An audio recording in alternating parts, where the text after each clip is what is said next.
বাংলাদেশের বাইরে পৃথিবীর বিভিন্ন প্রান্তে যেখান থেকে চ্যানেল আই দেখছেন আপনাদের সকলকে সাদর আমন্ত্রণ তৃতীয় মাত্রা দেখবার জন্য। প্রিয় দর্শক, আজ বিশ্ব পাইলস দিবস। পাইলস সম্পর্কে অনেকেরই ধারণা আছে, অনেকের পরিচ্ছন্ন বা পরিষ্কার ধারণা নেই, এবং এর সঙ্গে সম্পর্কিত নানা বিষয় নিয়ে আলোচনার জন্য দুজন চিকিৎসক আমার সঙ্গে স্টুডিওতে রয়েছেন। আমার বায়ে বসা আছেন colorectal surgeon professor doctor AKM Fazlul Haque, এবং আমার ডানে রয়েছেন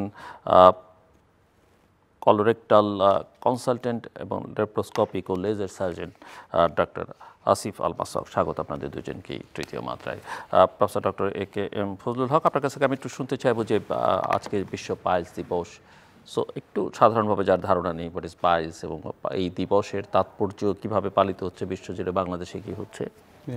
ধন্যবাদ। দর্শক শ্রোতা সবাই শুনছেন, সবাইকে আমাদের সাদর আমন্ত্রণ আজকে অনুষ্ঠানে।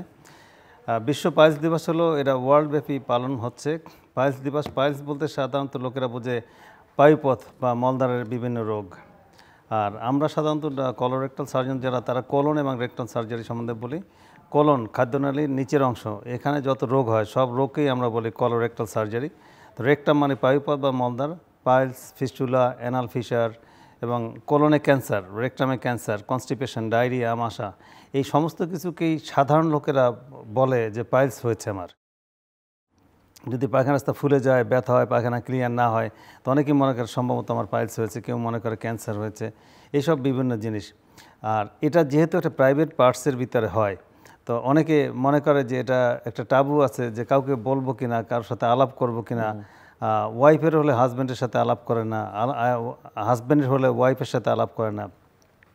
এরা বলতে পারেন কেন, মলদ্বারের রোগটা হলে অনেকে মনে করে এটা কোনো গনোরিয়া হলো নাকি, অথবা সেক্সুয়ালি ট্রান্সমিটেড ডিজিজ কিনা।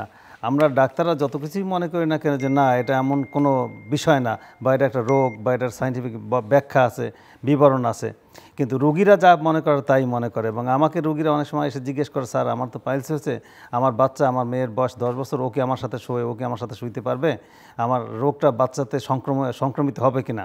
তখন আমি মনে মনে হাসি, কিন্তু আমি মনে করি এটাই বাস্তব, যে রুগী যেটা জিজ্ঞেস করছে, রুগী যেটা বোঝে না এবং রুগী যেটা মনে করে সেটাই তো বাস্তব। সেই সমস্যার সমাধানের জন্য আমরা তো বিশ্ব পাইলস দিবসে আমরা আলোচনা করি বা আমরা তুলে ধরি যে কোলন এবং রেক্টামের যে সমস্ত সমস্যা আছে, কনস্টিপেশন, ডায়রিয়া, আমাশা, কোলন ক্যান্সার, পাইলস, ফিস্টুলা, মলদ্বারের আশেপাশে যে রোগ হয়, সেই রোগগুলো সম্বন্ধে আমরা আলোচনা করি এবং সেমিনার, সিম্পোজিয়াম করি। বিভিন্ন কিছু করলে লোকেদের মধ্যে এটা সম্বন্ধে অ্যাওয়্যার হয়, এবং লোকেরা এই কথাটা যাতে লজ্জা শরম পেয়ে চেপে না যান, বা রোগটা দীর্ঘায়িত না হয়, জটিল না হয়, সেই যাতে মানে লোকেরা মানে সবার সামনে প্রকাশ করতে পারে, সেটার জন্য বিশ্ব পাইলস দিবস পালন করা। একটু আমাকে আপনি বলবেন যে লজ্জার প্রসঙ্গটা আসছে, লজ্জার প্রসঙ্গটা কেন আসছে? লজ্জা প্রসঙ্গটা আসছে মলদ্বার বা পায়খানা রাস্তা। এটা আমি 96-এ সিঙ্গাপুর ছিলাম, 94, 5, 6, 97-এ দেশে আসি। দেশে আসার পরে আমি টেলিভিশন, বাংলাদেশ টেলিভিশন অনুষ্ঠান করতাম। তখন তারা গেলেই বলতো, স্যার পায়খানা সব বলা যাবে না। তা আমি বললাম, তাহলে কী বলবো, মানুষ কি পায়খানা করে না? পায়খানা বলা যাবে না কেন? বা স্যার পায়খানা রাস্তা বলা যাবে না। আমি বললাম, তাহলে কী বলবো? তারপরে আমি আবিষ্কার করলাম পায়ুপথ।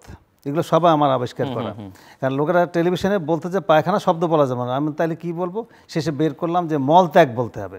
তা আপনি যে জিজ্ঞেস করছেন মলদ্বারের সমস্যা বলা যাবে না কেন, মলদ্বারের সমস্যা, আমি ওই সাইকোলজিটা বুঝতে জি, সাইকোলজিটা হলো এই মলদ্বার এবং জেনিটাল অর্গানস, অর্থাৎ আমাদের সেক্স অর্গানস বা যৌন প্রজনন তন্ত্র, এটার অবস্থান কাছাকাছি। কাছাকাছি অবস্থান হওয়ার কারণে অনেক মনে করেন এটা কি যৌন রোগ, না এটা মানে সাধারণ রোগ। পায়ুপথ বা মলদ্বারে যে আলাদা রোগ হতে পারে, এর জন্য সাবজেক্ট আছে, আলাদা ডাক্তার আছে, এটা অনেকেই জানতেন না। আমি গত 30 বছর যাবৎ এটার অ্যাওয়ারনেস সম্বন্ধে television, news paper, YouTube, Facebook বা আমি সমস্ত কিছুতে আলোচনা করেছি, যাতে করে টাবুটা ভাঙে এবং এখন লোকেরা এসে কথা বলতে পারেন।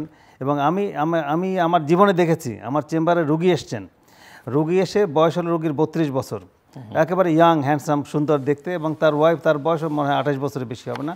তো এসে আমার চেম্বারে তার ওয়াইফকে বের করে দিলেন, অনেক দিন আগের কথা। বের করে দেওয়ার পরে বললো, স্যার আমি একটু গোপন কথা আপনার সাথে বলবো। তা আমি মনে করছি তার কোনো সেক্সুয়ালি ট্রান্সমিটেড ডিজিজ আছে, ইয়াং বয়স, এরকম কিছু হবে। তা আমি পর্দা টেনে দিয়ে তাকে আনলাম, তার ওয়াইফকে একদম রুম থেকে বের করে দিলাম। সেই বের করে দিল রুম থেকে। বের করে দেওয়ার পরে তা আমি বললাম, সমস্যাটা কী? আমি খুব গভীর মনোযোগ সহকারে শোনার চেষ্টা করলাম। বা স্যার আমার তো পায়খানা রাস্তাতে রক্ত যায়। আমি বললাম, রক্ত যায়, সমস্যা কি? আপনার আর কি সমস্যা আছে? আমি তো ধরে নিচ্ছি তার যৌনবাহিত কোনো রোগ হবে আর কি। তো বলে না স্যার পায়খানা রাস্তা রক্ত যায় এটাই। আমি বললাম তাহলে আপনার ওয়াইফকে যে রুমের বাইরে একেবারে মানে দরজার বাইরে বের করে দিয়ে আসলেন কেন? বল স্যার আমার ওয়াইফ যদি জানে যে আমার মানে কোনো যৌন রোগ বা কী হয়েছে, এটা যদি সে জানে, সে মাইন্ড করতে পারে, এই জন্য সে যাতে জানতে না পারে সেই জন্য। আমি বললাম আশ্চর্য কথাবার্তা, আপনি পায়খানা রাস্তার রক্ত যায়, এটা পাইলসের একটা রোগ, এটা আপনি বোঝেন না, এটা আপনি যৌন রোগ মনে করতেছেন। বলে স্যার আমি তো বুঝতে পারতেছি না কী হবে। তো তাহলে আমরা ডাক্তাররা যত কিছুই মনে করি না কেন, রোগী কী মনে করলো সেটা ইম্পর্টেন্ট বিষয়। সো আমরা একটু ইয়াং সার্জনের কাছ থেকে শুনি, কি কি ধরনের সমস্যা রোগীদের কাছ থেকে শোনা? সমস্যা মানে এই যে ট্যাবু বা সাইকোলজিক্যাল প্রবলেম কোনো পরিবর্তন হচ্ছে? এই যে বাবা কাজ করছেন বা প্রফেসর ফজলুল হক হসপিটাল করেছেন, আপনারা ডক্টর ফজলুল হক কোলোরেক্টাল হসপিটাল, এবং সেটাকে বলা হচ্ছে যে বাংলাদেশের প্রথম বিশ্বের দ্বিতীয় কোলোরেক্টাল চিকিৎসা বিশেষায়িত হসপিটাল। রাইট, ধন্যবাদ। প্রথমত এই যে এটা একটা প্রাইভেট এরিয়া এবং অনেকে এটা নিয়ে কথা বলতে চায় না। অনেকের একটা ধারণা যে এখানে একটা রোগ হয়েছে, এটা কি কোনো অ্যাবনর্মাল কোনো কিছু, এমনকি এটা কি আসলে রোগটা কি শুধু আমারই হয়েছে না আরও মানুষের আছে, এই ধরনের একটা চিন্তা ভাবনা কিন্তু কমনলি মানুষের মধ্যে আছে। আর একটা সমস্যা হচ্ছে বাংলাদেশ যেহেতু একটু কনজারভেটিভ কান্ট্রি, ফিমেল পেশেন্টরা বিশেষ করে একজন মেল ডক্টরকে দেখাতে একটু সংকোচ বোধ করে কমনলি। ইভেন আমরাও দেখেছি যে একটা ফিমেল পেশেন্ট যখন আসে অনেক সময় বলে যে ডাক্তার সাহেব আপনি কি দেখবেন, আপনার এখানে কোনো মহিলা ডাক্তার আছেন, যদি থাকেন দয়া করে তাকে দিয়ে দেখান, এমন যদি লাগে অপারেশন লাগলে আপনি করে দিন, আপনার একজন মহিলা ডাক্তার। এরকমও আমরা সিচুয়েশন ফেস করেছি। তো মহিলা ডাক্তার ডেফিনেটলি আছে। তো বাট এখন যেটা হয়েছে, আমরা যখন ডাক্তার পড়তাম তখন এটা নিয়ে একটা কমন প্রবলেম হতো। আমরা যখন আউটডোরে পেশেন্ট দেখতাম, ফিমেল পেশেন্টরা মেল ডাক্তার দেখাতে চাইতো না, ওই একই কারণে। কিন্তু এখন দেখা যাচ্ছে যে পেশেন্টরা অনেক অ্যালার্ট। অনেক ফিমেল ডাক্তারের কি সংকট আছে এখন? এখন যেটা হচ্ছে যে আমাদের কিন্তু বাংলাদেশে মেল ডাক্তারের চেয়ে ফিমেল ডাক্তার মানে আসলে বেড়ে যাচ্ছে। কারণ এবার খুব সম্ভবত আমাদের যে FCPS পরীক্ষা বা MS পরীক্ষা হবে, এখানে মেল ডাক্তারদের চেয়ে ফিমেল ডক্টর বেশি হচ্ছে একই কারণেই। So it's a good thing for Bangladesh. এবং ফিমেল পেশেন্টরা এখন কিন্তু আর আগের মতো ভয় পায় না, তারা আসে। ইভেন আমরা দেখি যে খুবই পর্দাশীল মহিলা আছেন, তার সাথে তার বাবা মা আসছেন এবং উনি এসে কিন্তু একজন পুরুষ ডাক্তারকে দেখাচ্ছেন। সো ডেফিনেটলি আমরা অনেক ডেভেলপ করেছি সেই দিক থেকে। ওকে, ডক্টর হকে একটু বলবেন যে কলোরেক্টাল সার্জারি বলতে কি বোঝায় এবং কি কি ধরনের রোগের চিকিৎসার মধ্যে অন্তর্ভুক্ত, এবং যেটা আপনি বলছিলেন যে ওই যে পাইপথ দিয়ে রক্ত বেরোয়ার, এটা আমি বোধ করি আপনার কথা থেকে যেটা আমি বুঝেছি যে এটা কমন প্রবলেম, হয়তো মানে আপনাদের রোগী যারা তাদের মধ্যে একটা কমন প্রবলেম, এবং সেটা কেন হয়? কলোরেক্টাল সার্জারি, কোলন এবং রেকটাম সার্জারিকে সন্ধি বিচ্ছেদ করলে যা হয় কোলন এবং রেকটাম। কলোরেক্টাল সার্জারি মানে অপারেশন জাতীয় বিষয়। কোলন পেটের খাদ্যনালীর নিচের অংশ, এটা থাকে আমাদের পেটের ভিতরে। কোলন বৃহদন্ত্র, আমরা গরু বা ছাগল জবাই করলে কোরবানির সময় যেটা দেখি পেটের ভুঁড়ি বের হয়ে গিয়েছে, এছাড়া তো আমাদের দেখার সুযোগ হয় না। তো তখন আমরা দেখি যে কোলন বড় বড় ফুলে রয়েছে, ইন্টেস্টাইন যেটা মানে বড় বৃহদন্ত্র যেটা, সেটা। এবং সেটার ইম্পর্টেন্সটা হলো এই কোলন এবং রেকটামে বিশেষ কিছু রোগ হয়, যার জন্য আজ থেকে 200 বছর আগে ইংল্যান্ডে একটা আলাদা হসপিটাল হয়েছে, colorectal hospital, Saint Mark's hospital for the disease of colon and rectum. এখানে কনস্টিপেশন হয়, ডায়রিয়া হয়, আমাশা হয়, কোলন ক্যান্সার হয়। আর মলদারে যদি আমরা আসি তাহলে পাইলস, ফিস্টুলা, অ্যানাল ফিশার এবং পাইলোনিডাল সাইনাস এবং এই জাতীয় রোগ হয়। তো এটা হলে আমি এইখানে আসলাম কেমন করে? আমি তো 1982 সনে পাশ করেছি MBBS ঢাকা মেডিকেল কলেজ থেকে, এবং তারপরে 85-86 সনে দেখতাম ইত্তেফাক পত্রিকা বিখ্যাত ছিল, ওখানে দেখা যেত বাংলাদেশে একটা রোগীর রোগ হলো, সেই রোগটা বাংলাদেশে ভালো চিকিৎসা হয়নি, সে সিঙ্গাপুর চলে গেল অথবা পার্শ্ববর্তী দেশে চলে গেল। চলে যাওয়ার পর সেখানে সুন্দর একটা ফ্যান্টাস্টিক চিকিৎসা হলো। চিকিৎসা হওয়ার পরে রোগীরা একদম খুব সুন্দর মানে সুস্থ হয়ে দেশে ফিরলেন। আমি তখন FCPS করছিলাম, তখন তো আমার মনে হলো বাংলাদেশের সব ডাক্তারাই মেরিটোরিয়াস এবং আমাদের সাথে যারা ভর্তি হয় বোর্ডে স্ট্যান্ড করা সবাই, তো তারা কেন আমাদের দেশ থেকে বিদেশে লোকেরা যাবে? আমি FCPS পাস করার পরে 94-এ আমি সিঙ্গাপুর চলে যাই এবং 95-96 আমি সিঙ্গাপুরে ছিলাম। তখনকার চিকিৎসা বাংলাদেশে হতো না? না, এটা তখন চিকিৎসা হতো কিন্তু মডার্ন না, আধুনিক না। মানে সব কিছু এখন আমরা বলতে পারি আমরা 5 স্টার হোটেলে গিয়ে খাই আর হোটেল ইটালিতে খাই, পার্থক্য সব জায়গায় খাওয়া, পেট ভরে সব জায়গায়, কিন্তু পার্থক্য আছে। তা আমি সিঙ্গাপুর থাকার পর ওখানে দেখলাম কলোরেক্টাল সার্জারি আলাদা, এবং তখন আমি দেশ থেকে ঠিক করে গেলাম যে আমি এমন একটা সাবজেক্টে কিছু করব যেটা বাংলাদেশে নেই, অর্থাৎ কলোরেক্টাল সার্জারি বাংলাদেশে তখন আলাদা ছিল না। 95-96 আমি ওখানে এই ট্রেনিং করলাম, 7-এ দেশে আসলাম। 7-এ দেশে আসার পরে আমি তখন পিজি হাসপাতাল ছিল, তখন বঙ্গবন্ধু শেখ মুজিব মেডিকেল ইউনিভার্সিটি হয়নি, সেখানে আমি জয়েন করলাম। জয়েন করার পরে আমি সেটা একটা আন্দোলন শুরু করলাম যে আমি কলোরেক্টাল সার্জন। এবং কলোরেক্টাল সার্জন বলতে কি বোঝায়, যে সেটা ডাক্তারদের মধ্যেই সে সময় পরিচিত ছিল না যে কলোরেক্টাল সার্জারি আবার কী জিনিস। সবাই মনে করতো পাইলস হলে এতটুকুন জানি, কোলন ক্যান্সার এতটুকুন হয়, এছাড়া কিছু জানি না। কিন্তু এছাড়া যে হাজার হাজার অনেক মানে ডিজিজ আছে, এবং 4000 পৃষ্ঠার যে অনেকগুলো বই লেখা আছে কলোরেক্টাল সার্জারির উপরে, সেটা সিঙ্গাপুরে গিয়ে আমি বুঝেছি। এবং সেখানে গিয়ে দেখেছি ল্যাপারোস্কোপিক সার্জারি হয়, পাইলসের বিভিন্ন চিকিৎসা হয়, যেটা একদিনের মধ্যে মানে 2 দিনের মধ্যে হাসপাতাল থেকে ছুটি দেওয়া যায়। কিন্তু আমাদের সিনিয়র স্যারদের আমরা দেখতাম, এবং আমি দেশে এসে দেখেছি পাইলস অপারেশন করলে কোনো সময় 2 মাস হাসপাতালে থাকতো, 1 মাস হাসপাতালে থাকতো। পাইলস অপারেশন করার পর 7 থেকে 10 দিন পরে খাবার দিয়ে দেওয়া হতো, স্যালাইন দেওয়া হতো 7 দিন। I am talking about 30 years back, 30 বছর আগের কথা বলছি, এটা আমি দেশে আসার পরে। এবং আমি এমন দেখেছি ফিস্টুলা অপারেশন করার পরে সলিমুল্লাহ মেডিকেল কলেজে 7 দিন পরে নাকের ভিতরে নল দিয়ে রাখা হয়েছে এই রোগীর চিকিৎসার জন্য। বাস্তব কথা এটা আমি যেটা বলছি। এবং যেহেতু আমি দেখতাম যে বাংলাদেশের চিকিৎসা বিজ্ঞান একটু ব্যাকওয়ার্ড অবশ্যই ছিল, এবং লোকেরা সিঙ্গাপুর চলে যেত, ব্যাংকক চলে যেত, ইন্ডিয়া চলে যেত, বিভিন্ন জায়গায় যেত।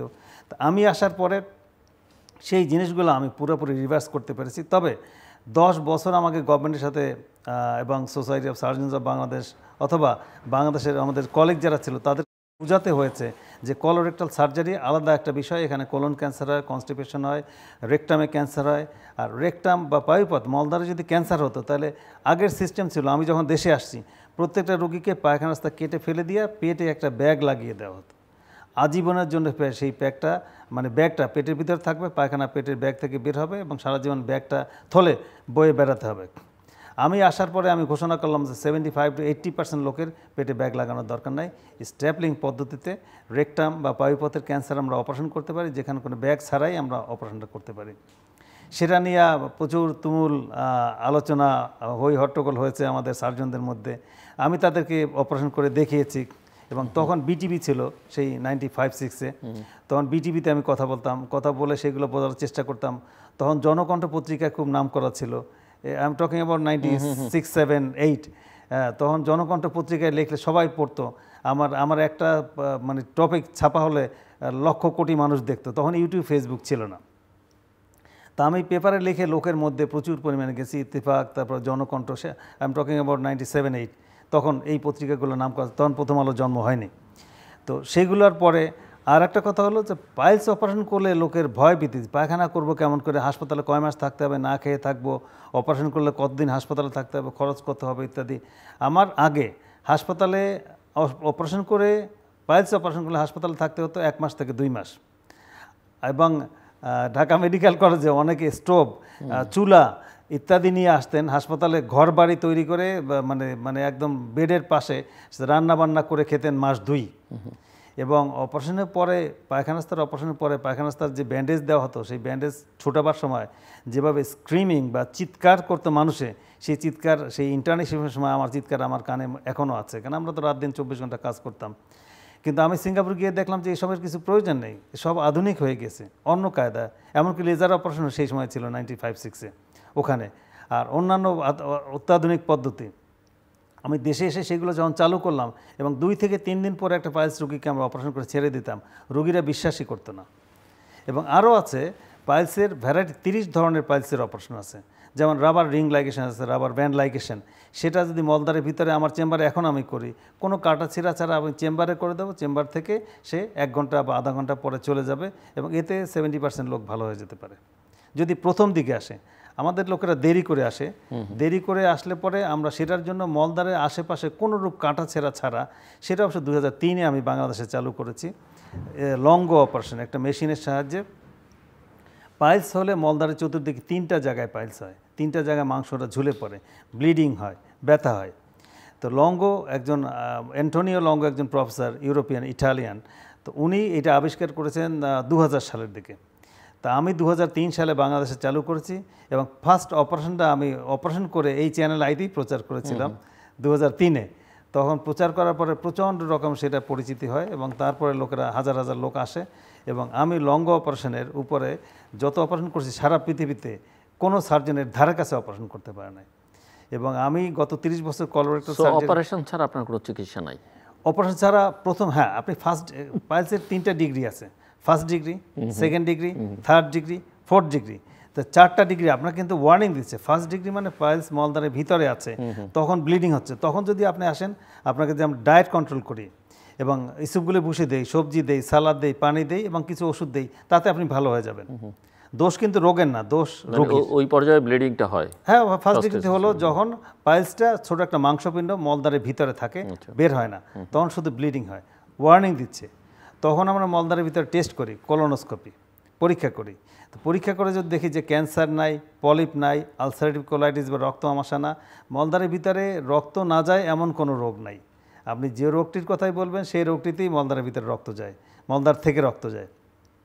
সেই জন্য আমরা কোলোনোস্কোপি করি। কোলোনোস্কোপি মলদ্বারের ভিতরে একটা যন্ত্র দিয়ে প্রবেশ করে আমরা 5 ফুট পর্যন্ত ভিতরে ঢুকে যেতে পারি এবং পুরো জিনিসটা চোখে দেখা যায়, টেলিভিশন স্ক্রিনে দেখা যায়।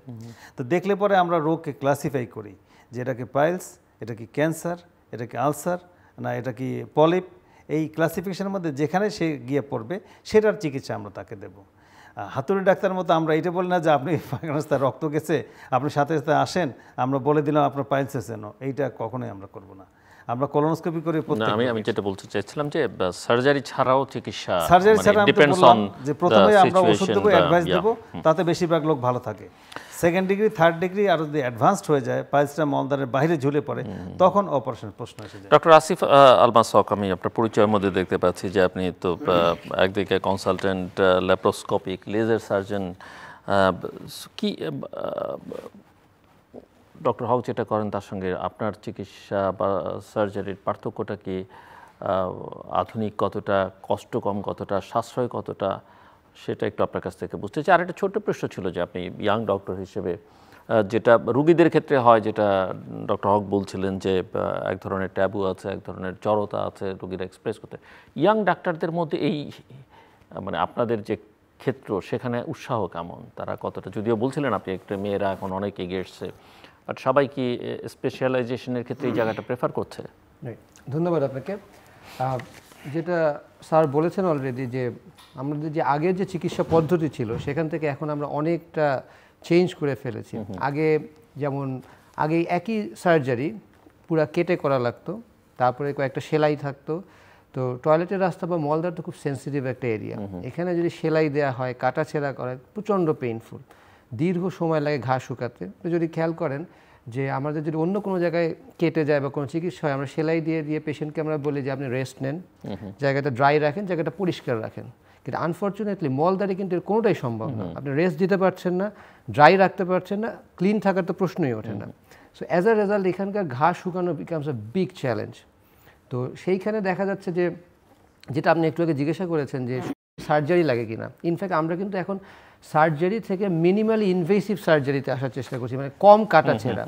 তো সার্জারি থেকে আগে যেটা ছিল আগে কেটে করা লাগতো, সেখান থেকে আমরা আসলাম লঙ্গ অপারেশন বা স্টেপল, মানে একটা স্টেপলার দিয়ে কোনো কাটা ছেঁড়া ছাড়া, মানে মিনিমাম কাটা ছেঁড়া আর কি, সেটা দিয়ে করতে, এবং পেশেন্ট দেখা যেত যে একদিন পরে হাসপাতাল থেকে চলে যেতে পারতো, পরদিন হাঁটাচলা করতে পারতো। এরপরে আরও অ্যাডভান্স চলে আসলো লেজার সার্জারি, এখানে কাটা ছেঁড়াই নাই। ইনফ্যাক্ট অনেক ক্ষেত্রে পেশেন্টরা বলে ডাক্তার সাহেব আমার কি আসলেই সার্জারি হয়েছে, আমি তো কিছু ফিলই করি নাই, কোনো ড্রেসিং লাগছে না, শুধু চেক ড্রেসিং লাগে কিছুদিন পরে। সো এখন কিন্তু ওই যে সার্জারি কিন্তু চেঞ্জ হয়ে যাচ্ছে, আমরা বলি সার্জারি কিন্তু এগুলো কিন্তু মিনিমালি ইনভেসিভ হয়ে গিয়েছে। সো আগে যে ওই যে স্যার যেটা বললেন যে 15 দিন 20 দিন থাকা লাগতো, এখন তো কোনো পেশেন্টই এরকম থাকা লাগে না। ইভেন অনেক পেশেন্টরা দেখা যায় যে আমাদের কাছে অপারেশন করে 1 সপ্তাহ পরে সে বিদেশে তো চাকরি করতে চলে গিয়েছে। আর যেটা আপনি শেষে জিজ্ঞাসা করেছিলেন যে উৎসাহ, এখন আমি যতদূর দেখছি যে ইভেন MS, FCPS বিভিন্ন ডিগ্রিতে সবচেয়ে হাইয়েস্ট নাম্বার অফ ডক্টরস কিন্তু এই সাবজেক্টগুলিতেই চয়েস করছে।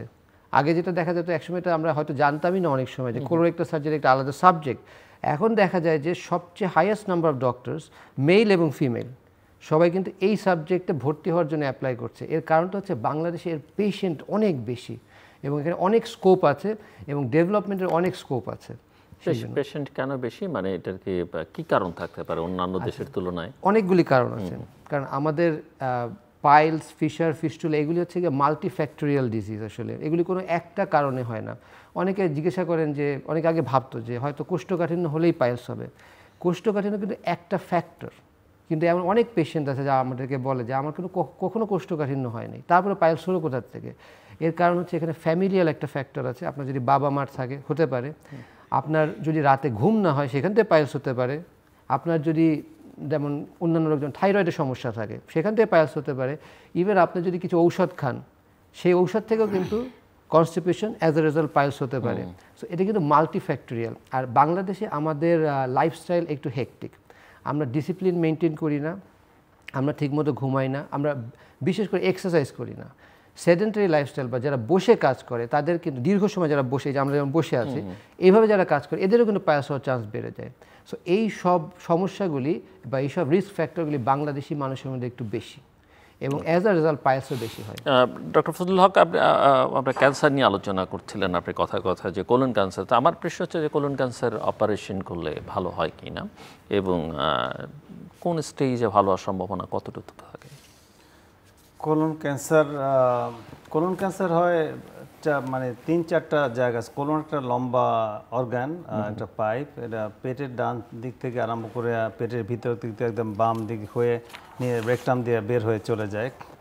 তো সেখানে ক্যান্সার হলে প্রলিফারেশন অফ টিস্যু, অর্থাৎ মাংসপেশির বৃদ্ধি, অস্বাভাবিক বৃদ্ধি হয়ে সেখানে আলসার হয়ে যায়, এবং আলসার হয়ে গিয়ে সেই জিনিসটা ক্যান্সারটা কোষ, যে সেল যেটা আমরা চোখে দেখি না, মাইক্রোস্কোপ দিয়ে দেখতে হয়, ওটা রক্তের ভিতর থেকে ওটা চলে যায় এসে লিম্ফ নোডে এবং লিভারে, লাংসে, ব্রেইনে, শরীরের অন্য অন্য জায়গায়। তো এখন এর উপর ডিপেন্ড করে এখন স্টেজ 1, স্টেজ 2, স্টেজ যত দূরে যাবে তত স্টেজ 4 হয়ে যাবে। যেমন লিভারে চলে গেল তখন আমরা বলি স্টেজ 4 মেটাস্টেসিস। সেটা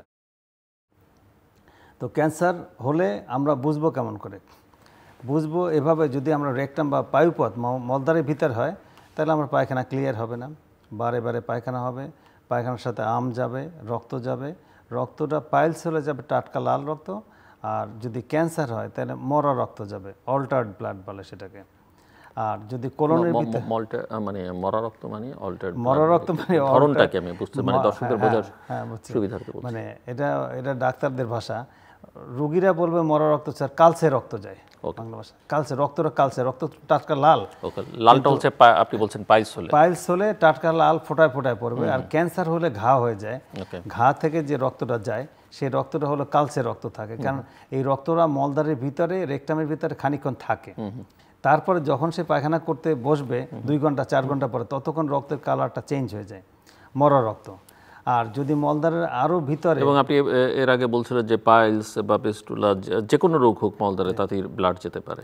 হ্যাঁ, রক্ত যাবে, অর্থাৎ কোলনের যে কোনো মলদ্বারের যে কোনো রোগ হবে প্রত্যেকটা থেকেই রক্ত যাবে, প্রত্যেকটা থেকে রক্ত যাবে।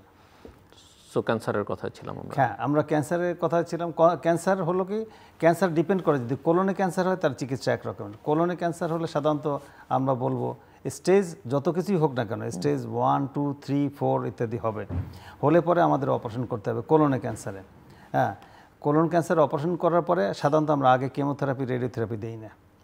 আর যদি রেকটাম বা পায়ুপথের ভিতর ক্যান্সার হয়, যেটা মলদ্বার থেকে ভিতর অল্প একটু ভিতরে, মানে 8-10 সেন্টিমিটার ভিতরে, মানে 4 ইঞ্চি থেকে 6 ইঞ্চি ভিতরে, সেখানে আমরা প্রথমে কেমোথেরাপি বা রেডিওথেরাপি দিই। কেমোথেরাপি বা রেডিওথেরাপি দিলে ক্যান্সারটা আস্তে আস্তে ছোট হয়ে যায়। ছোট হয়ে যাওয়ার পর আমাদের অপারেশনটা করতে সুবিধা হয়, এতে তার লঞ্জিভিটি কিছুটা বাড়ে। তো ক্যান্সার কেমোথেরাপি আর রেডিওথেরাপি দেওয়ার বিষয়টা আমরা ডিপেন্ড করি অঙ্কোলজিস্টের উপরে।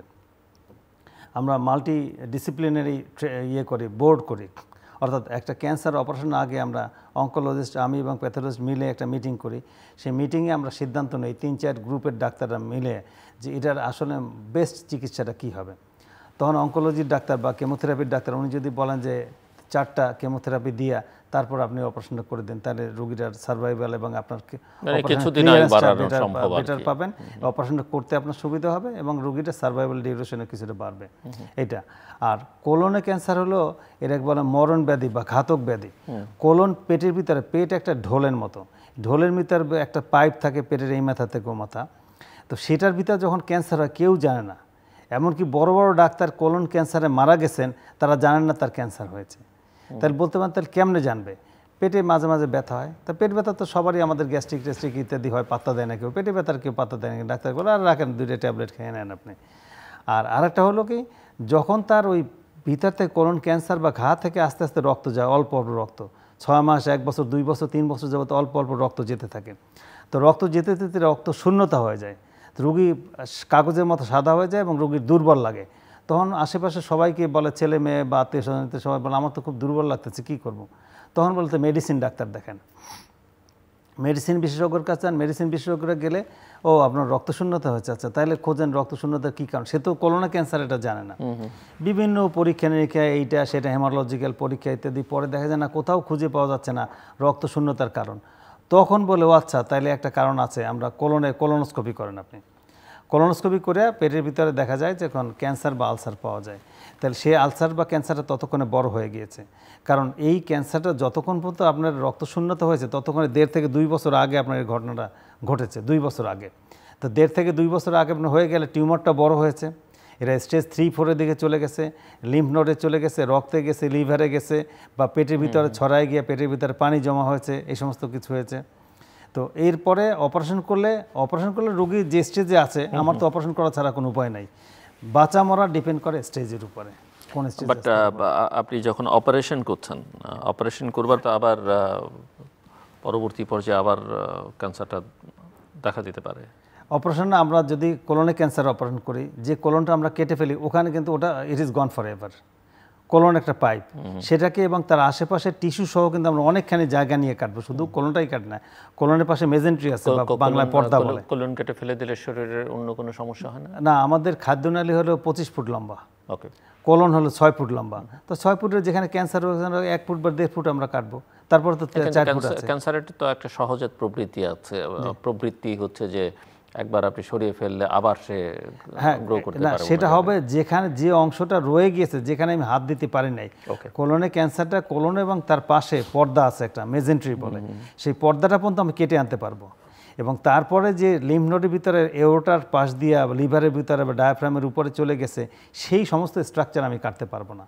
সেটার জন্য মানে আমরা কেমোথেরাপি দেব, যে কেমোথেরাপিতে সেই জিনিসগুলোকে অনেকখানি উপকার করবে। ডক্টর আসিফ, একটু আপনি আমাদেরকে বলবেন যে পাইলস, যেমনটা আমি ক্যান্সারের ক্ষেত্রে জিজ্ঞেস করছিলাম, পাইলস, পিস্টুলা এগুলো অপারেশন করলে আবার হতে পারে, ফেরত আসতে পারে কিনা? রাইট, প্রথমত অনেকগুলি ফ্যাক্টর আছে।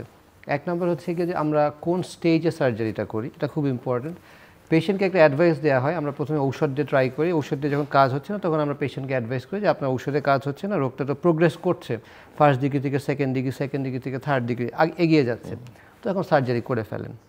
বাট প্রবলেমটা হয় কি যে পেশেন্টরা বিভিন্ন কারণে হয়তো ভয় পায়, বা সবাই যে বলে যে পাইলস একবার করলে আবার হয়, বারে বারে হয়, এই বিভিন্ন কারণে দেখা যায় বেশিরভাগ ক্ষেত্রে আমরা যদি একটা পেশেন্টকে আজকে বলি, সে অনেক দিন পরে আলটিমেটলি সার্জারি করতে আসে। এটা একটা ভুল হয়। পেশেন্ট যে কোনো একটা রোগের কিন্তু শরীরের উপর একটা ইফেক্ট থেকে যায়, এবং সে কিন্তু সেকেন্ড ডিগ্রি জায়গায় 4th ডিগ্রি হয়ে যখন আর পারছে না তখন আসে, হিমোগ্লোবিন কমে যাচ্ছে, এইগুলি একটা প্রবলেম। সো একটা রাইট টাইমে কিন্তু সে সার্জারিটা করলো না। আচ্ছা, তারপর সার্জারি আমরা হয়ে গেল, পেশেন্ট ভালো, পেশেন্টকে কিছু অ্যাডভাইস দেওয়া হয় যে কারণে আপনার পাইলসটা হয়েছে, কোষ্ঠকাঠিন্য বা অনিয়ম বা যে কোনো কারণে আপনি যেগুলি করছেন সেগুলিকে অ্যাভয়েড করবেন, ডেইলি আপনি ঘুমাবেন, একটু এক্সারসাইজ করবেন, কোষ্ঠকাঠিন্যটাকে অ্যাভয়েড করবেন, দীর্ঘ সময় টয়লেটে বসে থাকবেন না, টয়লেটটাকে একটু সফট রাখবেন, বিভিন্ন অ্যাডভাইস দেওয়া হয়।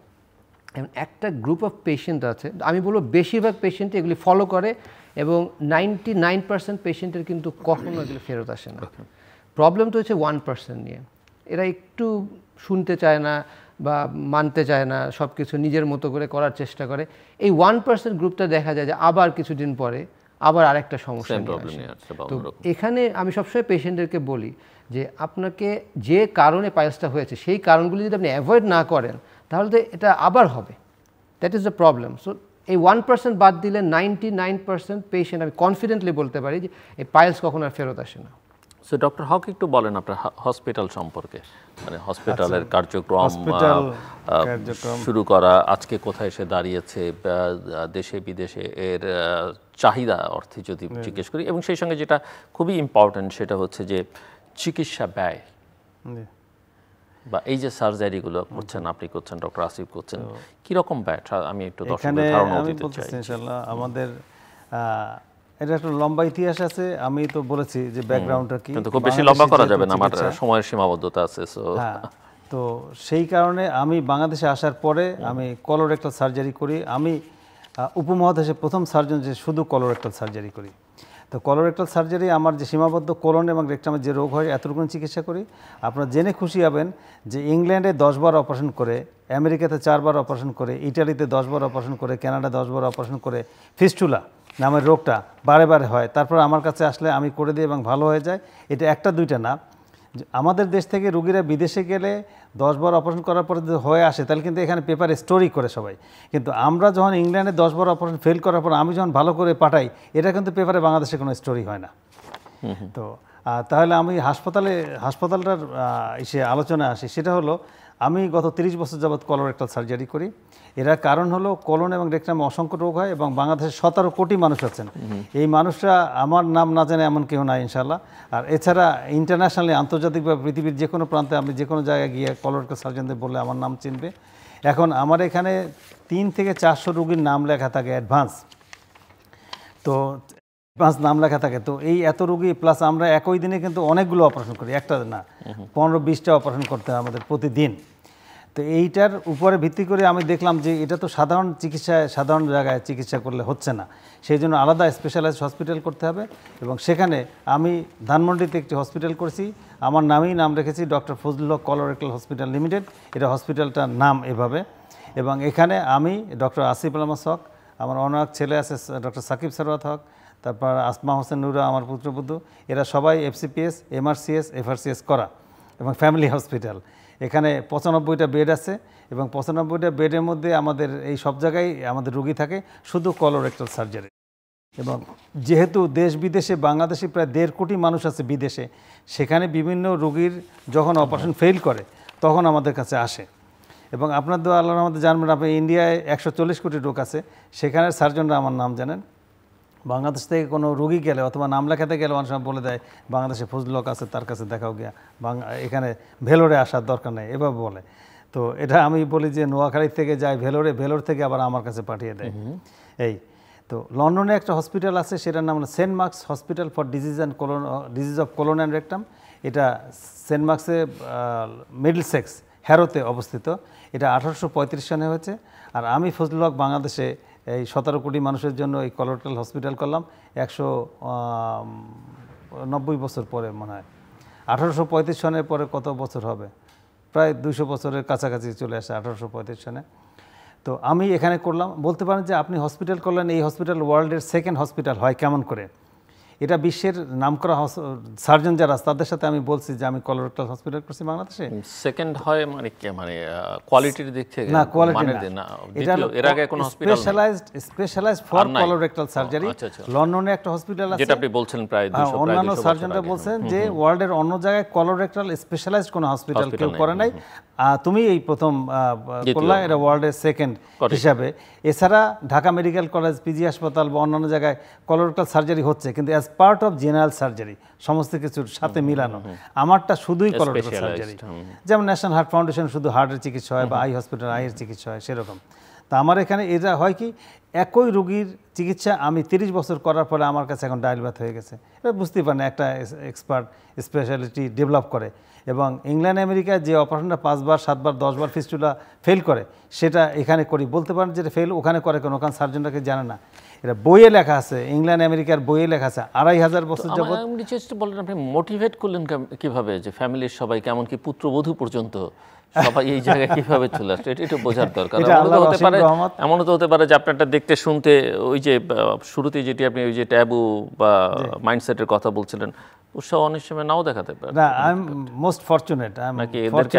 যে আমার ছেলে সে 7টা ডিগ্রি করছে, ইতিমধ্যে 3 বার FRCS করছে, ছোট ছেলে MRCS FCPS করেছে, পুত্রবধূ FCPS করেছে, MRCS অর্ধেক করেছে, এবং সবাই আমার লাইনে এসছে। এবং দুইজনই এখন লাইনে এনেছেন না, তারা লাইনে এসছে, আপনি লাইনে এনেছেন না, আমি তাদেরকে বলেছি, তারা আল্লাহর অসীম রহমত যে এসছে। এখন 17 কোটি মানুষ, আপনি 17 কোটি মানুষই বলছি, শুধু তাই না, ইন্ডিয়া থেকে আমার কাছে পেশেন্ট আসে। হ্যাঁ, ইন্ডিয়া থেকে আসে, ইন্ডিয়ান সিটিজেনরা এখানে আসে মাঝে মধ্যে। আর বাঙালি 1.5 কোটি আছে, তারা বিদেশ থেকে আসে। এবং যেটা বলছিলাম ফিস্টুলা অপারেশন 2500 বছর যাবত সার্জনরা ভালো করে করতে পারেন, এটা বইয়ের কথা, আমার বানানো কথা না। এবং সেই জিনিসটা বলতে পারেন ইংল্যান্ডে 10-12 অপারেশন করে আপনার কাছে ফেরত আসবে কেন? কারণ 17 কোটি মানুষের চিকিৎসা একজন সার্জন করে 30 বছর যাবত, এরকম সার্জন পৃথিবীতে নেই। আপনার হাত পাকা আর কি। সেটা হাত পাকা, এবং আমি একই কাজ করে 30 বছর এটা শিখেছি। এবং ইংল্যান্ড আমেরিকায় হাজার হাজার সার্জন। খরচ কীরকম? খরচ, আচ্ছা খরচ অত্যন্ত, সেটা আপনি যদি একটা, আমি কলোনোস্কোপি করতে আমরা নেই 12,000 টাকা, সিঙ্গাপুরে নেবে 1,60,000 টাকা, এবং ব্যাংককে 90,000 টাকা। আর বাংলাদেশে অন্যান্য হসপিটাল? বাংলাদেশের অন্যান্য হসপিটালে অ্যাপোলো স্কোয়ার নেবে 16,000 টাকা, 15-16,000 টাকা, আমি নেই 12,000 টাকা। তা অ্যাপোলো হাসপাতালে, স্কোয়ার হাসপাতাল থেকে একটু কম আছে বোধহয়, 2-3,000 টাকা আমার এখানে কম আছে। আর অপারেশন খরচ হলো সেটা সহনীয়, কারণ আমি তো কয়েকশো অপারেশন করি মাসে। তো কয়েকশত অপারেশন যদি সহনীয় না হয়, যাদের অ্যাফোর্ডেবল না হয়, তাহলে কেন করব? তবে আমার একটা ঘোষণা আছে যে আমার এখানে সাধারণ লোক, ক্লার্ক হোক, এমনকি রিক্সাওয়ালা হোক, কেউ আমার কাছ থেকে ফেরত যাবে না। কারণ আমি বিশ্বাস করি একজন রিক্সাওয়ালা এই দেশের সিটিজেন, এবং তার পকেটে টাকা না থাকলেও সে চিকিৎসা পাওয়ার দাবিদার। তাকে আমরা যেটা করি, তাকে একটা প্যাকেজ করে দেই। প্যাকেজ করে দিয়ে আছে আপনার কম রেটে, কম সব খরচ টরচ বাদ দিয়ে কোন রকম কীভাবে আপনি পারেন সেইভাবে করে দিই। তারটা মানে কাছাকাছি টু ফিসাবিলিল্লাহ। আর অন্যান্যরা যেহেতু টাকা দেয় সিএসআর প্রোগ্রামের পার্ট, হ্যাঁ সিএসআর প্রোগ্রামের পার্ট হিসাবে আমি বিশ্বাস করি যে একটা লোক গরিব, এটা কোনো ধনী দরিদ্র মানুষের কোনো পরিচয় না, পরিচয় সে একজন মানুষ। সে রিক্সাওয়ালাও সে আমার চিকিৎসা পাইতে মানে দাবিদার। আমি তার চিকিৎসা করি, যে সাহস করে আমার কাছে যায় আমি তাকে ফেরত দিই না। ডক্টর আসিফ, একটু আপনি আমাদেরকে বলবেন যে এই যে কোলন ক্যান্সার বা রেকটাম ক্যান্সার করতে আমরা পেট কাটার প্রয়োজনীয়তার আলোচনা করছিলাম, বাট আপনি যে পদ্ধতিতে সার্জারি করেন, ল্যাপ্রোস্কোপি, সেটা কি করা যায় কিনা পেট ছিদ্র করে বা অন্য কোনোভাবে কীভাবে করা? ধন্যবাদ। আগে আমরা যেটা করতাম ইউজুয়ালি, যেটা আগে যে স্ট্যান্ডার্ড যে প্রসিডিওরটা ছিল, যে আগে দেখা যেত যে নাভির উপর থেকে কাটা হতো একদম আরও অনেক নিচে, হয়তো 7-8 সেন্টিমিটার পর্যন্ত কাটা হতো, কিছু কিছু ক্ষেত্রে আরও বড় কাটা হতো না। যে কোনো কাটা ছেঁড়া একটা প্রবলেম, পেইন আছে, ইনফেকশন হতে পারে, ফিউচারে এখান থেকে হার্নিয়া হতে পারে, ঘা শুকানোর একটা প্রবলেম আছে, বিভিন্ন প্রবলেম আছে। এবং সবশেষে পেশেন্টের ভীতি, যদি ফিমেল পেশেন্ট হয় একটা বিশাল দাগ পড়ে যাচ্ছে, সেই ধরনের সমস্যাগুলি আছে। সো এই ধরনের সমস্যাগুলি কিন্তু পেশেন্টদেরকে সার্জারি করতে নিরুৎসাহিত করে। বাট ক্যান্সারের সার্জারি আমাদের করতেই হবে, এটার কোনো হাফ সার্জারি বা কোনো মেডিকেল সার্জারি, মেডিসিন নাই যেটা দিয়ে করা যাবে। তো এই জন্য দেখা গেল যে ডাক্তাররা বসে যে কিভাবে এটাকে আরও বেটার সার্জারি করা যায়। তখন দেখা গেল যে আমরা পেট না কেটে, পেট ফুটো করেই তো অপারেশন কিছু হচ্ছে অলরেডি, সেটা দেখা যাচ্ছে গলব্লাডারের অপারেশন আমরা করছি, অ্যাপেন্ডিক্সের অপারেশন করছি। তো কোলোরেক্টাল সার্জনরা দেখলো যে এটাকে আমরাও করতে পারি কিনা, এবং there are some great surgeons worldwide, যারা সবাই মিলে আলটিমেটলি দেখা গেল যে কোলোনের সার্জারিগুলি ইনফ্যাক্ট ল্যাপ্রোস্কোপিক সার্জারির জন্যই আরও বেশি কমফোর্টেবল কোলোনের সার্জারি পেট কেটে করার চেয়ে। এর কারণটা হচ্ছে, যদি আমাদের রেকটামটা যদি আমরা চিন্তা করি, আমরা যদি একটু অ্যানাটমি বা শরীরের ভিতরে রেকটামটা কোন জায়গা থেকে খেয়াল করি, এটা কিন্তু আমাদের দুইটা হাড্ডির মধ্যে থাকে, এবং ওখানে কিন্তু হাত দিয়ে সার্জারি করা খুব ডিফিকাল্ট। বরং কিছু চিকন ইনস্ট্রুমেন্ট দিয়ে যদি আমরা সার্জারি করি, আরও অ্যাকিউরেটলি সার্জারি হয়। এখন গিয়ে দেখা যাচ্ছে এত ভালো ক্যামেরা আসছে, 4K 8K কোয়ালিটির ক্যামেরা, তার উপরে আসে 3D ক্যামেরা। এটা দেখা যাচ্ছে যে আমরা সামনাসামনি যা চোখে দেখি, ক্যামেরা দিয়ে আরও ভালো চোখে দেখি, আরও অ্যাকিউরেটলি দেখি। একটা ক্যান্সার কোথাও ছড়িয়েছে সেটা আমরা ধরতে পারি, এবং ম্যাগনিফাইড ভিউ পাই। আলটিমেটলি গিয়ে দেখা যাচ্ছে এইসব পেশেন্টদের রেজাল্ট, সার্জারির পরে যে পোস্ট সার্জিক্যাল রেজাল্ট, দেখা যাচ্ছে যে অপারেশনের পরের দিনই পেশেন্ট উঠে বসছে, একদিনের মধ্যে আমরা পেশেন্টকে হাঁটাতে পারছি, 5 থেকে 7 দিনের মধ্যে আমরা পেশেন্টকে ছুটি দিয়ে দিচ্ছি। এটা তো সার্জারির দিকটা গেল। সবচেয়ে বড় কথা, অঙ্কোলজি বা ক্যান্সারের দিক দিয়ে এই সার্জারি কিন্তু ইকুইভ্যালেন্ট, এবং কোনো কোনো ক্ষেত্রে বলা হয় নর্মাল সার্জারির চেয়ে আরও বেশি ভালো। সেই জন্য এখন আমরা 2017 সালের পর থেকে আমরা এই সার্জারিগুলি অ্যাডাপ্ট করছি। মোস্ট ইন্টারেস্টিংলি এখন কিন্তু এই সার্জারি একটা কনভার্সনে রোবোটিক সার্জারি হয়ে যাচ্ছে। একটু এক্সপেন্সিভ বলে বাংলাদেশে এখনো আসছে না, বাট আমি শিওর যে 1-2 বছরের মধ্যে আমরাই হয়তো নিয়ে আসবো রোবটটা, যদি একটু গভর্নমেন্ট থেকে একটু সাপোর্টটা দেয়। ট্যাক্সটা অনেক বেশি, ট্যাক্সটা যদি কমিয়ে দেয় ইনশাআল্লাহ রোবটও বাংলাদেশে চলে আসবে। হোয়াটস অ্যাবাউট লেজার সার্জারি, মানে লেজার সার্জারিটা কোথায় কোথায় ব্যবহার করেন? লেজার সার্জারিটা আমাদের যেটা বুঝতে হবে যে লেজারের সুবিধাটা কি। লেজার হচ্ছে এক ধরনের লাইট রশ্মি, যেটা একটা ওয়েভলেংথের লাইট। মানে ও যখন কোনো জায়গায় আমরা ওই লাইটটা ফেলাই, শুধু ওই জায়গার টিস্যুটাই ওই লাইটটা অ্যাবজর্ব করবে, আশেপাশের টিস্যু কিন্তু অ্যাবজর্ব করবে না। তাহলে লেজার দিয়ে আমরা জানি যে যুদ্ধ বিমানে এবং অন্যান্য জায়গায় বিধ্বংসী কাজে ইউজ করা হয়। তো শরীরের ক্ষেত্রে আমাদের সুবিধা হচ্ছে, আমরা যদি কোনো একটা পার্টিকুলার এরিয়াকে আমরা লোকেট করি এবং ওখানে যদি ওই লেজারটা ফেলাই, তাহলে শুধু ওই যেটা রোগের যে এরিয়াটা ওই জায়গাটাই ধ্বংসপ্রাপ্ত হবে, আশেপাশের জায়গা কিন্তু ধ্বংসপ্রাপ্ত হবে না। হ্যাঁ, এখন যদি আমি কন্টিনিউয়াসলি মারতে থাকি তাহলে তো অনেক কিছুই হতে পারে, বাট কন্ট্রোল ওয়েতে যদি একটা বিশেষজ্ঞ সার্জন এই কাজটা ইউজ করে, দেখা যায় আশেপাশে তেমন কোনো ক্ষতি হচ্ছে না। অ্যাজ আ রেজাল্ট পেশেন্টও দেখা যাচ্ছে যে খুব তাড়াতাড়ি রিকভারি হচ্ছে। ওই যে আমি বলেছিলাম যে ঘা শুকানোর প্রবলেমটা লেজার সার্জারিতে কিন্তু অলমোস্ট নাই। বাট এক ধরনের ভীতি অনেকের কাজ করে যে সাইড ইফেক্ট বা পার্শ্ব প্রতিক্রিয়া অনেক সময় বেশি বা ভালো করতে গিয়ে অনেক সময় খারাপ হয়। ডেফিনেটলি এই জন্য মোস্ট ইম্পর্টেন্ট হচ্ছে যে সার্জন করবেন উনি যেন ট্রেন্ড সার্জন হয়, রিকগনাইজ ট্রেন্ড।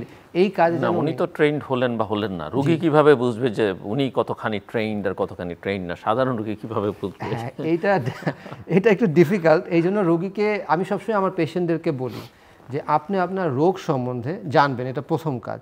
এবং রোগ সম্বন্ধে আপনি বাংলাদেশে এখন নলেজ কিন্তু কারো এক জায়গায় সীমাবদ্ধ না। আপনি যে কোনো ডাক্তার যে কোনো জায়গায় কোথায় কয়টা সার্জারি করছে সব কিছু সম্বন্ধে জানেন। আমরা যখন একটা ইউটিউবে ফেসবুকে ভিডিওটা দিই 1000 কমেন্ট চলে আসে যে আপনি সার্জারি আমার ভালো হয়েছে, আরেকজন বলছে না ভালো হয় না, উনি বলছে না উনি ব্যবহার খারাপ। সো একটা মানুষের একটা ডাক্তারের কোয়ালিটি সম্বন্ধে জানা কিন্তু আজকাল খুব একটা ডিফিকাল্ট কিন্তু আর নয়। এখন আপনি যে কোনো জায়গায় গেলে সবাইকে চিনবেন। আর আমাদের সম্বন্ধে আমি মনে করি যে বাংলাদেশের এমন কোনো জায়গা নাই যেখানে কেউ চেনে না। আমরা যদি কোনো জায়গায় যাই, কিছুদিন আগে চিটাগং গিয়েছিলাম, ওখানে এক লোক ধরে নিয়ে যাবে যে স্যার আপনাকে বাসায় যাইতেই হবে, বাসায় রান্নাবান্না করা হয়েছে, আপনাকে এখন বাসায় খেতে যেতে হবে। সো আমাদের সম্বন্ধে জানে না এরকম আমার মনে হয় বাংলাদেশে খুব কম আছে। That's good, sounds good. So, professor doctor Haque, একটু আমাদেরকে বলেন যে কখন রোগী ডক্টরের শরণাপন্ন হবে, প্রিভেনশনটা কিভাবে? কিছুটা আসিফ বলবার চেষ্টা করেছেন কি কি প্রিভেনশন আচ্ছা কখন শরণাপন্ন হবে সেটা হলো যে আমি বলবো যে যেহেতু আমি কলোরেক্টাল সার্জারির কথা বলছি, যদি আপনার পায়খানা রাস্তায় কোনো সময় রক্ত যায় পায়খানা করার পরে টয়লেটে, সিঙ্গাপুরে আমি থাকতে দেখেছি অ্যাওয়ারনেস করার জন্য ওরা সবসময় প্রচার করে সবাইকে, সিটিজেনদের বলে, সিঙ্গাপুর যে একটু অন্য টাইপের কান্ট্রি, সিটিজেনদের বলে যে আপনি টয়লেট করার পরে আপনি টয়লেটে তাকাবেন, প্রতিদিন টয়লেটের দিকে তাকাবেন। তাকালে হয় কি ওখানে রক্ত যাচ্ছে কিনা সেটা দেখা যায়। যদি রক্ত দেখা যায় তো দুটো জিনিস হতে পারে, পাইলস অথবা ক্যান্সার।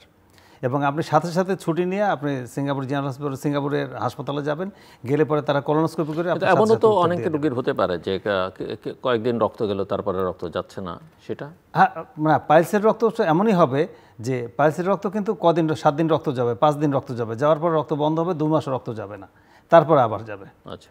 এবং প্রথমত দেখা যাবে যে মলদার সমান আছে, পানি খরচ করার সময় কোনো কিছু হাতে লাগছে না, কিন্তু 6 মাস বা 1 বছর বা 1.5 বছর পর দেখা যাবে পায়খানা করে আমি যখন পানি খরচ করছি তখন হাতে একটা মাংসবিন্দু লাগছে, এবং সেটা যখন অটোমেটিক ভিতরে চলে যাবে তখন সেটাকে আমরা বলবো 2nd ডিগ্রি হেমোরয়েড।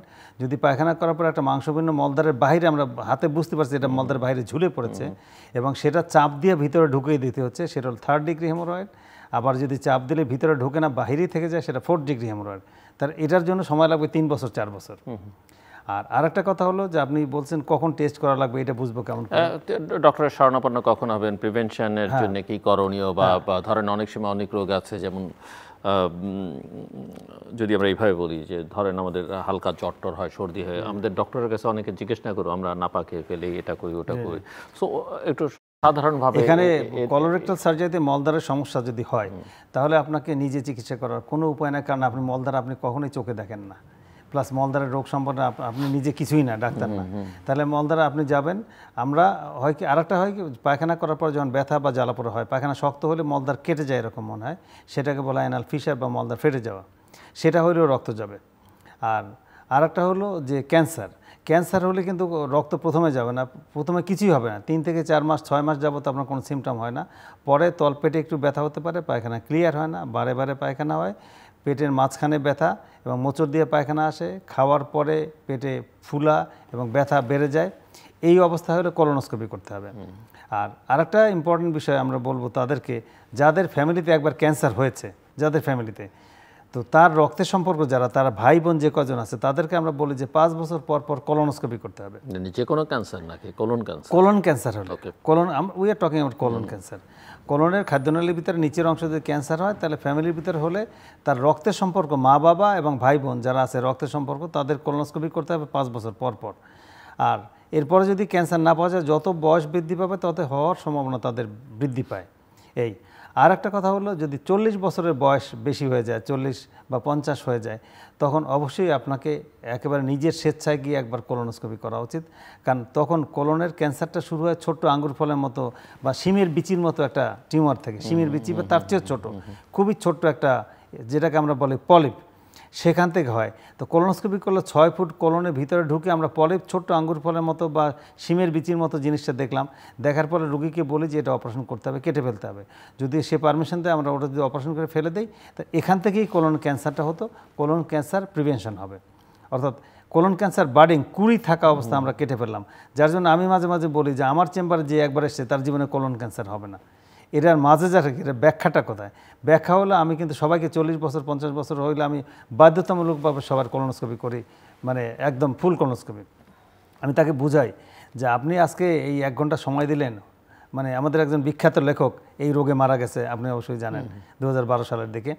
তো উনি যদি একটু 40 বছর বা 50 বছর বয়স হওয়ার পরে বা ওনার যখন সমস্যা হয়েছিল তখন কোলোনোস্কোপিটা সময় করে করতেন, তাহলে ক্যান্সারটা অত বড় হতো না এবং এত বড় একজন লেখককে আমরা হারাতাম না। তো আমাদের জীবনে বেঁচে থাকতে হলে, যেমন হার্টের চিকিৎসা আপনার আগে থেকে লিপিড প্রোফাইল করতে হয়, একটু ইসিজি করতে হয় বা ইটিটি করতে হয়, আমাকে বেঁচে থাকার জন্য কোলোনোস্কোপি করা কোলন ক্যান্সার থেকে প্রিভেনশনের জন্য একমাত্র পথ। বিশেষ করে যদি তারা হাই রিস্ক হয়, হাই রিস্ক হলে বয়স যদি 50-60-এর উপরে হয়, আর একটা ফ্যামিলিতে যদি হিস্ট্রি থাকে কোলন ক্যান্সারের, তাহলে তাকে করতে হবে। আর এছাড়া যারা সচেতন আছেন তারা তো করবে। লাইফস্টাইল এন্ড ফুড হ্যাবিট, যেটা লাইফস্টাইল ফুড, হ্যাঁ, সেটা আমরা সেদিকে আমরা যাইনি। লাইফস্টাইল ফুড হ্যাবিট হলো এটা, ডক্টর আসিফ বলেছে যে সেডেন্টারি লাইফস্টাইল খুব খারাপ জিনিস। আপনাকে যে কোনো মাত্রার একটা এক্সারসাইজ মিনিমাম করতে হবে। সেটাকে বলা হয় সপ্তাহে 5 দিন কমপক্ষে ডেইলি 1 ঘন্টা বা আধা ঘন্টা করে হাঁটা, এক্সারসাইজ করা। আরেকটা হলো খাওয়া দাওয়ার মধ্যে রিচ ফুড যেটা আছে, আমরা তেল, চর্বি, বিরিয়ানি ইত্যাদি এই জিনিসগুলোকে মাঝে মধ্যে খেতে হবে। লোভ আমাদের সবারই আছে, মাঝে মধ্যে খেতে হবে, সপ্তাহে 1 দিন বা 2 দিন, তাও পরিমাণে কম খেতে হবে। আর বাকি সময় যদি অ্যাভয়েড করা যায় ততই ভালো। রিচ ফুডটা, বিশেষ করে রেড মিটটা, এটা অ্যাভয়েড করা। আর খাওয়া দাওয়ার মধ্যে গ্রিন ভেজিটেবল, সবজি, সালাদ, পানি। আর যদি ভেজিটেবল না পাওয়া যায়, মিডল ইস্টের থেকে আমাদের প্রায় 50 লাখ লোক মিডল ইস্টে আছে, তারা বলেন স্যার আমি সবজি পাবো কোথায়, ও তো দাম অনেক বেশি। আমি তার দেশ থেকে ইসুপগুলি ভুসি নিয়ে যাবেন।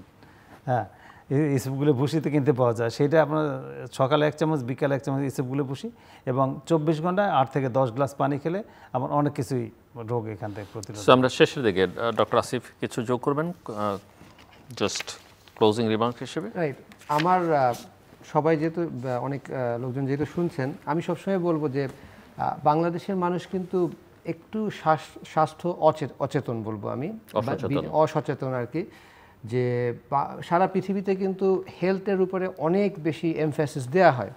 বাংলাদেশের মানুষের দেখা যায় যে স্বাস্থ্যের দিকে, বিশেষ করে শারীরিক মানসিক, এই দুইটার স্বাস্থ্য কিন্তু আলাদাভাবে আমাদেরকে ডিফাইন করতে হবে, কারণ আমাদের স্বাস্থ্য কিন্তু শারীরিক এবং মানসিক দুইটা মিলে। তো পেশেন্টদেরকে দেখা যায় যে অনেক ক্ষেত্রে আমরা যেটা দেখি, বিশেষ করে আমাদের লাইনে, যে ভালো ডাক্তার দেখিয়েছেন, পরে গিয়ে দেখা গেলো যে একজন কবিরাজের কাছে চিকিৎসা করিয়েছেন, পরে ভয়াবহ অবস্থা। আমরা মনে কালকে বা পরশুদিন একজন অপারেশন করলাম যার টয়লেটের রাস্তা একদম পুরোপুরি ধ্বংস হয়ে গিয়েছে। তো সেটা আবার নতুন করে প্রায় 1 ঘন্টা ধরে বানানো লাগছে। That's a very specialised operation. তো আমি সবসময় পেশেন্টদেরকে বলবো যে আপনি স্বাস্থ্য সচেতন হবেন, স্বাস্থ্যের দিকে খেয়াল রাখবেন, এবং আমাদের উচিত আমরা ভালো গাড়ি কিনি, ভালো বাড়ি কিনি, ভালো ঘড়ি কিনি, অনেক কিছুর পিছনে আমরা টাকা খরচ করি। স্বাস্থ্যের দিকের ইনভেস্টমেন্টটা হচ্ছে সবচেয়ে বড় ইনভেস্টমেন্ট, এটা আমি পার্সোনালি মনে করি। এবং এইখানে এটা একটা জায়গা যেটা পিছনে আপনি শুধু ইনভেস্টমেন্ট, আমি টাকার কথা বলবো না, সময় দিবেন, জ্ঞান বাড়াবেন, এডুকেটেড হবেন, এবং এটা যদি হন তাহলে আমরা কিন্তু অর্ধেক রোগ আমরা কিন্তু ভালো করতে পারবো। ডক্টর হক, ক্লোজিং রিমার্কস। সম্মানিত দর্শক যারা দেখছেন, আমরা যে হসপিটালটা করেছি এটা ডক্টর ফজলুল হক কলোরেক্টাল হসপিটাল। এটার লোকেশন হচ্ছে ধানমন্ডিতে, ধানমন্ডি পর্ণাবার বাস স্ট্যান্ডের সাথে। এটা স্পেশালাইজড হসপিটাল। এই জন্য বললাম যে কলোরেক্টাল সার্জারি এত সোজা না। আমি 30 বছর যাবৎ জীবন দিয়েছি, আমার জীবনের সম্পূর্ণটাই 30 বছরের পিছনে আমি কেটেছি, এবং আমি এটার অপারেশন করছি হাজার হাজার লক্ষ লক্ষ। এবং আমি বঙ্গবন্ধু শেখ মুজিব মেডিকেল ইউনিভার্সিটিতে আলাদা একটা ডিপার্টমেন্ট চালু করেছি, সেখানে ডিগ্রি চালু করেছি 2004 সালে। তো সেখান থেকে অনেক ডাক্তার স্পেশালিস্ট বের হচ্ছে। আমার সাথেও 4 থেকে 5 জন ডাক্তার কন্টিনিউয়াসলি ট্রেনিং নেয়, এবং একটা ব্যাচ বের হয়ে গেলে আবার আরেকটা ব্যাচ ঢোকে, আমি ট্রেনিং দিচ্ছি। তারপরে আমার হাসপাতালে প্রায় 95টা বেড আছে। এখানে 95টা বেডে এখানে কলোরেক্টাল সার্জারি করা হয়। আর কলোরেক্টাল সার্জারি আপনি যদি সঠিকভাবে একজন কলোরেক্টাল সার্জারি স্পেশালিস্ট বিশেষজ্ঞ ছাড়া যদি করেন, তাহলে আপনাকে ভুগতে হবে এবং কান্নাকাটি করতে হবে আপনার অজর ধারায়। কারণ মলদ্বারের একবার যদি অপারেশন বেলাইনে হয়ে যায়, উল্টাপাল্টা হয়ে যায়, সেটাকে সমাধান করা খুবই মুশকিল। আর আমি বলবো যে আমাকে অবশ্য অনেক রোগী বলেন, অনেক ডাক্তারাই বলেন যে আপনি যে অপারেশন করছেন কিয়ামত পর্যন্ত কোনো ডাক্তার এত অপারেশন করতে পারবে না। তো আমার আল্লাহর অসীম হয়তো রহমত আছে যে আমি মলদ্বারের অপারেশন করলে যেটা 2500 বছর যাবৎ সার্জনরা ভালো করে করতে পারে না, সেই ফিস্টুলা আমি অসংখ্য ভালো করেছি। দেশ বিদেশ, ইংল্যান্ড, আমেরিকা, পৃথিবীর সমস্ত জায়গায় ফেল করা রোগী আমার এখানে করি। এবং আমি যেহেতু আমেরিকাতে প্রতি বছর যাই, ওখানে একটা কনফারেন্স হয় যেখানে প্রতি বছর 55টা দেশের 2500 সার্জন হাজির থাকেন। সেখানে আমাদের এক্সচেঞ্জ অফ আইডিয়াস হয়। সেখানে সবাই যখন বলে যে ফিস্টুলা অপারেশন করলে 100 জন রোগীর মধ্যে 40 জন বা 30 জন ফেল করবে, আমি তখন হাত তুলে দাঁড়াই আমি বলি যে তোমাদের কথা আমি মানি না। আমি 30 বছর যাবত এই সার্জারি করতেছি। 100 জনের মধ্যে 2-3 জনের অসুবিধা হতে পারে, 30 জন 40 জন ভালো হবে না, এটা আমি মানি না। এবং সেখান থেকে সারা পৃথিবীতে আমার নাম ছড়ায় যায় এবং সবাই জানে, এবং পৃথিবীর যে কোনো প্রান্তে কলোরেক্টাল সার্জন যারা আছে তারা আমাকে জানে। এবং বাঙালি 1.5 কোটি বিদেশে আছে, যখন যায় তারা বলে বাংলাদেশে ফজলুল আছে, তুমি তার কাছে যাও, আমাদের কাছে করার দরকার নেই। Thank you. দর্শক, অনুষ্ঠানের শেষ প্রান্তে আমরা সামাজিক যোগাযোগ মাধ্যম ফেসবুক, এক্স এবং ইউটিউবে তৃতীয় মাত্রা লাইভ স্ট্রিম হচ্ছে, আপনারা দেখতে পারেন। টেলিভিশনের পর্দায় দেখতে না পারলে যে কোনো সময় যে কোনো স্থান থেকে ইউটিউবে তৃতীয় মাত্রা চ্যানেলটি সাবস্ক্রাইব করে এই পর্ব বা পুরোনো পর্বগুলো আপনারা দেখতে পারেন। ডক্টর আসিফ আলমাস হক এবং প্রফেসর ডক্টর এ.কে ফজলুল হক, অসংখ্য ধন্যবাদ আলোচনা শুনবার জন্য। দর্শক, যে সমস্যা নিয়ে আমরা কথা বলছিলাম, এই রোগটি নিয়ে অনেকেই কথা বলতে চান না, আমার অতিথিরাই বলছিলেন, বাট আমি মনে করি যারা শুনলেন এই আলোচনা তারা উপকৃত হবেন। যাদের এই ব্যাধি আছে, সমস্যা আছে, চিকিৎসকদের শরণাপন্ন হতে পারেন। এবং স্পেশালাইজড একটা হসপিটাল বাংলাদেশে আছে যেখানে বিদেশ থেকে রোগীরা আসেন, চিকিৎসকদের সঙ্গে খানিকটা পরিচিত আপনারা হলেন। এবং আমি মনে করি যে আস্থাও এখানে আপনারা পাবেন। চিকিৎসা ব্যয় নিয়েও তারা বলেছেন যে বাংলাদেশের ভেতরেই অন্যান্য হসপিটালের চাইতো তাদের এখানে চিকিৎসা ব্যয়ও খানিকটা কম। এবং সবচেয়ে বড় কথা যেগুলো ওনারা বলছেন যে শারীরিক মানসিক স্বাস্থ্যের দিকে নজর দিতে হবে, বিনিয়োগটা করতে হবে। অর্থের বিনিয়োগটা জরুরি, কিন্তু তার চেয়ে অনেক বেশি জরুরি, আমার এক অতিথি বলছিলেন যে সময় এবং জ্ঞান, সময় দেওয়া শরীরের জন্য। লাইফস্টাইলে অনেক পরিবর্তন করতে হবে এবং আমাদের লাইফস্টাইলের যথেষ্ট সমস্যা রয়েছে। আমরা যেভাবে সেটাকে ম্যানেজ করি বা মেনটেন করি, ফুড হ্যাবিট, অবশ্য অধিকাংশ রোগ ব্যাধির ক্ষেত্রে যেসব খাবারের কথা ওনারা নিষেধাজ্ঞার মধ্যে বা অল্প অল্প খেতে বলেছেন, সেগুলো প্রায় সকল রোগের ক্ষেত্রেই একটা কারণ হয়ে দাঁড়ায়। সো আমরা আশা করব যে এইসব বিষয়গুলো সম্পর্কে আমরা যেন সবাই অনেক সচেতন থাকি। চিকিৎসা আরও আধুনিকায়নের প্রশ্ন ওনারা নিয়ে এসছেন যে সে সম্ভব, কিন্তু সেখানে ব্যয় অনেক বেশি, সেখানে সরকারের নীতি সহায়তা দরকার। বিশেষ করে সোফার আই আন্ডারস্ট্যান্ড ট্যাক্সেশনের ক্ষেত্রে সেটা মিন করেছেন। আমরা আশা করব যে সরকার এই বিষয়ে আরও সহায়তা যেটুকু দেওয়া দরকার চিকিৎসার স্বার্থে, জনগণের স্বার্থে, সেটুকু তারা করবেন। আমাদের সঙ্গে থাকবার জন্য অসংখ্য ধন্যবাদ। আপনার সবার জন্য শুভকামনা।